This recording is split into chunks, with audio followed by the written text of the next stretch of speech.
For over 30 years, the city of Wichita, Kansas, lived in the shadow of fear. A sadistic serial killer lurked in their midst, one who toyed with the police, craved attention, and struck without warning. He was known only by the three chilling letters, BTK. The name stood for his gruesome modus operandi: bind, torture, kill. From 1974 to 1991, this faceless predator stalked, tortured, and murdered innocent people, sending twisted letters to the media detailing his crimes. He described his dark fantasies, mocked law enforcement, and took pleasure in the terror he created. But then, he vanished. For over a decade, it seemed as though the killer had disappeared for good. The murders stopped. The letters ceased. Wichita began to breathe again. But then, in 2004, something terrifying happened. The BTK killer was back. It all began on January 15, 1974, when police were called to a gruesome scene inside the home of the Otero family. 4 bodies lay motionless, strangled, bound, and brutalized. Joseph Otero, 38, his wife Julie, 34, and their 2 children, Joseph Jr., 9, and Josie, 11, were found murdered inside their home. The children had been killed last, forced to watch their parents die before meeting the same fate. The killer had left no fingerprints, no evidence, no clues, only death. The brutality of the crime stunned even seasoned detectives. Who could commit such a cold-blooded, methodical slaughter? Days later, Wichita police received a disturbing letter. In it, the killer took credit for the Otero murders. He described every horrific detail, taking pride in his work. He even included a chilling warning. There will be more. The code words for me will be bind them, torture them, kill them. BTK. The monster had given himself a name.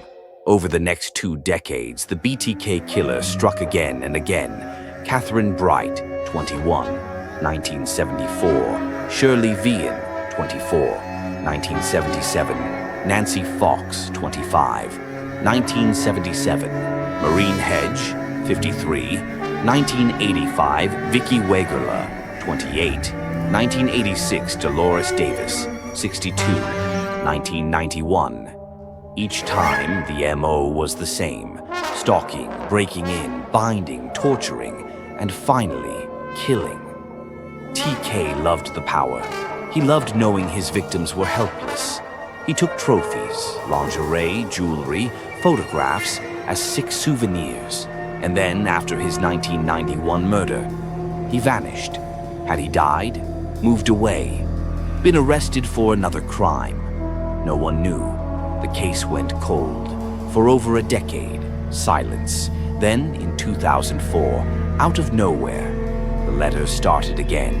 BTK, now a ghost from the past, taunted police with cryptic messages, puzzles, and disturbing photos.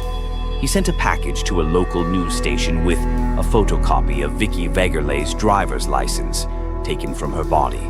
A letter boasting about his crimes, hints about his identity, just enough to play with police, but not enough to get caught. He wanted attention again. He missed the game.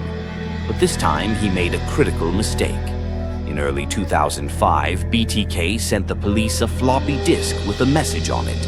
He thought he was being clever, deleting the metadata before sending it. But police analyzed the disk and found a hidden piece of information. The file had been edited on a computer at Christ Lutheran Church. The document contained the name Dennis. A quick search revealed the church's president, Dennis Rader. He was a 68-year-old father, husband, and respected church leader. Could this be the monster behind the mask? On February 25, 2005, Wichita police pulled over Dennis Rader near his home. They had DNA evidence, a direct link from his letters to his computer, and his own written confessions. The moment Rader was taken into custody, he didn't fight. He knew it was over, but what stunned investigators was his reaction. He didn't show remorse or regret. Instead, he boasted about his murders. He smiled as he described his crimes. Raider reveled in every detail, calling his victims projects and explaining how he planned his attacks for months. He spoke about his hunger to kill, how he couldn't stop himself. After 3 decades of horror, the BTK killer had finally been unmasked. Dennis Rader was charged with 10 counts of first-degree murder. At his trial, he coldly described each killing, recounting how he had bound, tortured, and murdered his victims with chilling indifference. His own daughter sat in the courtroom, horrified.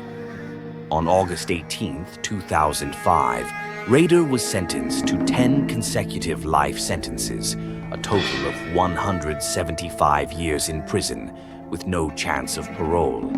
In the end, the monster of Wichita was locked away forever. Even today, Wichita remains haunted by the memory of BTK. His cold, calculating evil shocked the world. His years of hiding in plain sight as a church leader, Boy Scout volunteer, and family man only made him more terrifying.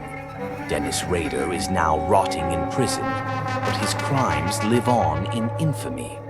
His name will forever be linked to the darkest depths of human cruelty. And for those who survived his reign of terror, one question still lingers. How many more victims could there have been?